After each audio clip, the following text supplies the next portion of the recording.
heard that thieves broke into the Arcane University, the Imperial Legion compound, and the temple all on the same night. Wait a minute, let me do that one again.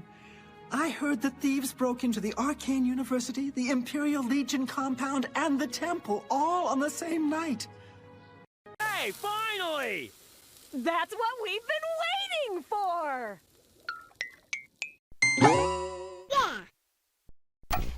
I've discussed it in my previous videos. I'm discussing it again because I was right and everybody defending $70 or $80 is wrong. Oblivion Remaster came out yesterday. It's fantastic. The fact that I have this YouTube channel that chains me down and prohibits me from playing as much as I want is a realization that my 30s are going to suck. Responsibilities take hold, and the countless hours I want to be putting in Oblivion are limited as a result. So thank you, Microsoft, thank you, Bethesda, for having to do that to me. But I'll tell you one thing, for once in God knows how long, I am just so happy we have an appropriately priced video game, labeled a remaster, but is more of a remake, has added content, added benefits, and is cheaper than its initial release was years ago. This is the model that remasters and remakes should be taking. Now, this could just be, symptoms of main character syndrome coming from me, but it almost feels like somebody's been watching my videos. I talk all the time about how games should be $50 non-stop, and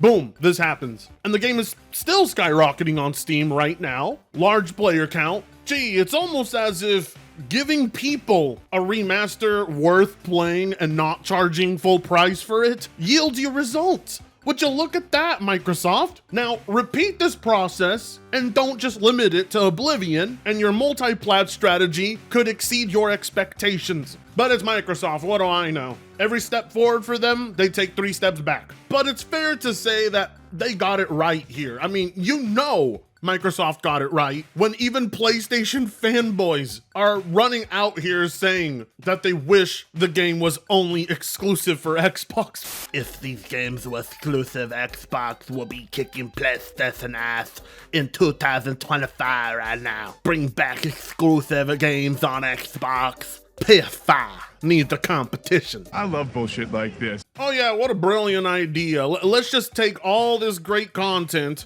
like Doom the Dark Ages, Oblivion Remake, Indiana Jones, Black Ops 6, and let's just cannibalize our sales by only making it purchasable on Xbox. Woo, that's a brilliant plan, isn't it? I can't believe PlayStation, guys. They don't want to touch these games just because they're not exclusive. This is mental illness. You can't convince me otherwise. Sorry, but who in their right mind would want that? Who in their right mind would root and cheer for the idea of locking these games and holding them hostage to the Xbox console? Miss me with the whole PlayStation needs competition. No, bitch, you need to stop buying mid. You need to stop supporting Sony with these remasters and these remakes that aren't even 5 years old. Everybody always says, well, Xbox needs to step it up, so Sony steps it up. Bullshit. There was only ever one console generation where Sony had to compete against Xbox. Every other generation, even without Microsoft doing good, Sony was pushing out bangers. Now that they know they got you by the balls, they ain't gonna do shit, even if Xbox was doing good. Even if Xbox made these games exclusive, they would not outsell PlayStation. PlayStation is like the Gucci brand in the eyes of ghetto gamers. Not gonna lie, if all these Xbox games were built clearly on an Xbox console, I would have purchased one. But since they are available on the Gold console, PS5 Pro, Microsoft saved us $500. What type of dude begs a company to force them to purchase a $500 console? This is why Sony doesn't even have to try anymore. This is why Sony released the $700 console. This is why Nintendo raised the prices to $80. Exclusives don't even have to be good. They don't even have to be groundbreaking. They don't even have to be innovative. They just have to be tied to one console box. And these guys will buy it up and not think twice about quality. Especially J-Dub there, because the guy was rooting for Concord and hyping it up just because it wasn't arriving on Xbox. I've never seen people beg a company to force them to purchase a $500 box just to play one game, a $50 game. Instead of being like, damn, Microsoft, that's actually pretty based. Thanks for not making me buy a $500 console.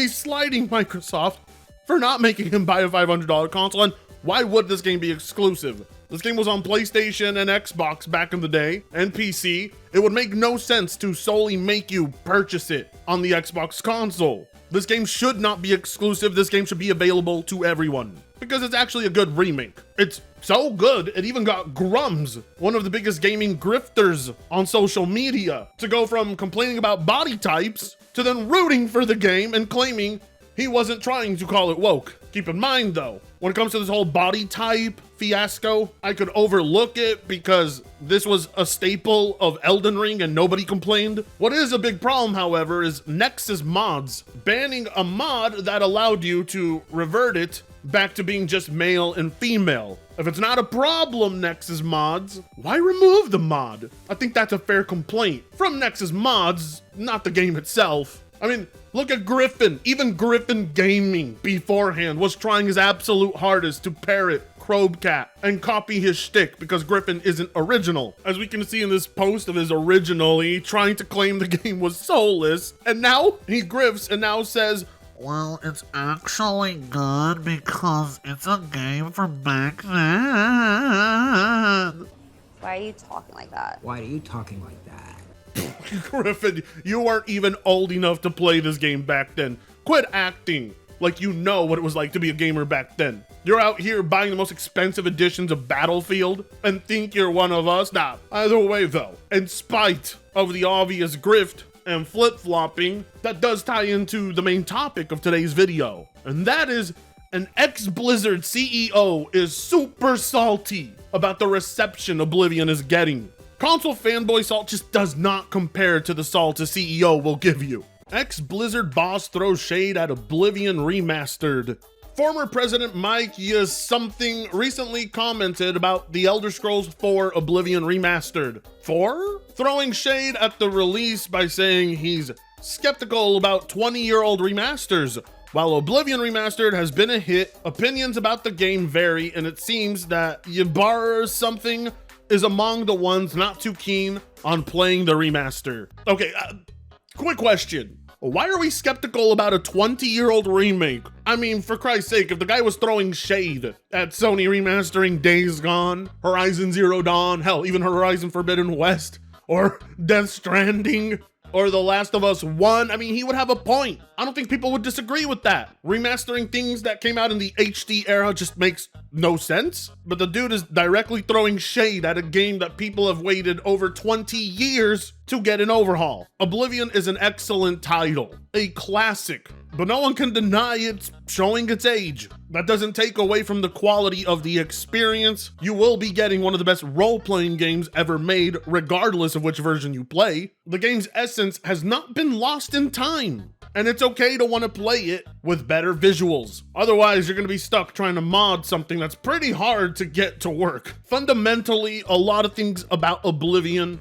are still infinitely better than some modern-day RPGs, and that's only improved with some quality of life changes, without taking away what makes the title great to begin with. If there's anything that should be getting remasters, it's things that are 20 years old, especially in this day and age of digital games. Not everybody has a James Rolfe retro collection set up in their basement. That's quite possibly a fire hazard waiting to happen. Getting access to physical versions of these games with the original hardware, I mean, good luck finding a 360 that won't die on you in a few years, or months, or weeks, or days. A lot of games like this do benefit from a huge HD bump, while others benefit even more from a graphical overhaul. But not all remakes and remasters are equal. There are titles that don't need to be redone, and there are titles that have glaring flaws from the past that would benefit massively from some basic quality of life improvements, like necessary changes to the HUD, or a basic sprinting option, or a quick select menu. So unless your skepticism is, I hope they don't mess up what was once great,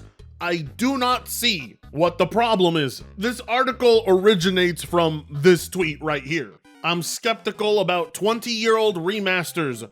What was once fantastic now remastered, will never hold up against modern masterpieces like Elden Ring. The bar simply moved from safe open world RPGs to what Elden Ring brought us all. I would love to be proven wrong, but I'm not.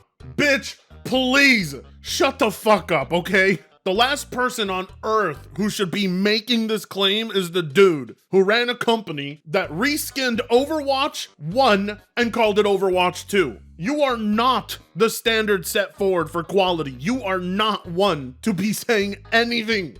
There's a reason you got laid off by Microsoft. And how dare you use Elden Ring as your example? Yes, Elden Ring is a fantastic game. It's up there in my top 20 games of all time. Modern games can be fantastic too. But why use that as an opportunity to shit on games from the past and then act like your opinion is the right one? We have what we have today because of the cream of the crop from the past. Countless games build their entire structure off of what worked 20 years ago. That includes Elden Ring. I seriously can't grasp my head around the fact that a former CEO would even say something so ignorant. But then again, that's why he was a Blizzard CEO. He never blatantly or outright names the game he's talking about, but we all know what he's talking about. It's April 22nd. The most recent remaster is Oblivion. It's near 20 years old. We know who you're talking about. Don't play dumb, because if there's anything about Oblivion, it's far from being a quote-unquote safe open world. Anybody who played Oblivion back then already knows that you're full of shit on this. Even by today's standards, Oblivion is doing things most RPGs of its type can't even do. To say there's nothing from the past that can't hold a candle to Elden Ring is pure ignorance. How these guys even get hired into these companies is beyond me. Perhaps this is just one of those reasons why Phil Spencer said bye and fired your ass. To me, this is like saying not a single film from the past can hold up to the modern day slop we have in cinemas. Statement like that gets heads turning because you're saying this, and then the next minute, well, you're not in charge anymore, but when you were, you went back and redid Diablo 2. Remember that? Remember how you went back and redid Diablo 2? Oh, I remember. A 21-year-old game? Kindly piss off. Because Diablo 4 players still prefer Diablo 2. So much so, you guys had to remake it. Why? Because sometimes what's released today, even though we live under quote-unquote higher standards, does not meet the quality players expect. And sometimes the best ideas, the best innovations you can get are from the past. You guys know this. Why else would you try to capitalize on Diablo 2 in the modern day? Because you know what worked back then still works today. It's why you can add a new skin over Oblivion and it still be an enjoyable experience for players and newcomers. This mentality this former Blizzard CEO has is toxic as fuck. It's like telling someone like me, hey, you're not gonna like Bully in the modern day. It just doesn't hold up to Red Dead 2. And then I go back and I emulate it and I'm having one of the best gaming experiences of my fucking life. Old experiences can be new experiences for people who have never had it before, and that is why these remasters and these remakes can be beneficial to consumers if they're done right, of course. I still highly encourage people to try and emulate the original titles, but if a remake or a remaster is faithful, then I think it's appropriate for newcomers to give it a try. You never know. It may make them want to go back and play the original thing. It's a good thing that titles like this are not lost in time, but instead given the treatment that they deserve. And someone wants to come along like this stupid Blizzard CEO and tell you, what's the point? It doesn't hold a candle to modern gaming, a hobby that CEOs like me have nearly destroyed with your greed, lack of creativity, or passion or care. You are biased to your current time. The fact that the best thing Blizzard was able to put out under your leadership was a remake of a 21-year-old Diablo 2 speaks volumes about what you're saying. It's the perfect contradiction, the perfect self-own to such a stupid statement. The worst part is he's trying to use a beloved modern day game, completely ignoring the fact that Elden Ring is an exception, not the rule. Just because Elden Ring is great doesn't mean the majority of modern day games are better than what came out 20 years ago. I don't even know why he was trying to throw shade at Oblivion. Does he even know what game he's talking about here? Did he ever play Oblivion? Does he know anything about the Elder Scrolls 4? It says a lot when people who've never touched that game playing it now are falling in love. Honestly, I don't know why I'm so tilted right now. This tweet really just pissed me the fuck off. Put me in a real bad mood. Because these are the people that are made CEOs. These are the people ruining your hobby. This is their mentality. This is how they view the current landscape of gaming, and explains why we are so royally fucked. They really view the past as nothing more than a quick buck and not as some golden standard that they should always try and meet and replicate. To hell with what he thinks. I'm gonna go back and play Oblivion. If a modern day game wants to catch my attention, try harder. Don't forget, Sundays, 12 p.m. Pacific time, I go live. You don't want to miss it. Be there. Like, comment, share, and subscribe if you so choose to. And with that being said, I'll see you guys in the next video. Free Congo sucks ass.